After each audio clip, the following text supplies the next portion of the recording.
শুরু করিতেছি মহান আল্লাহ তাআলার নামে, যিনি পরম করুণাময় এবং দয়ার সাগর।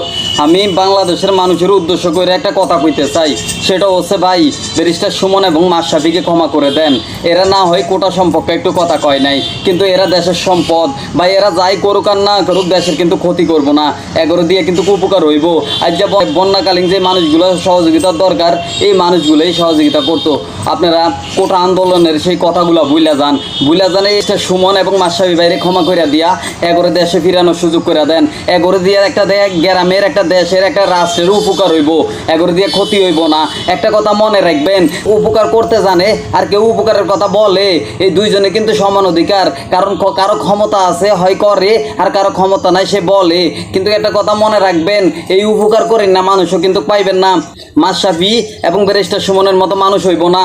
এরা না হয় দেশের কোটা সম্পর্কে কথাই কয় নাই, এগরে আপনারা ক্ষমা করিয়া দেন। ক্ষমা করিয়া দিয়া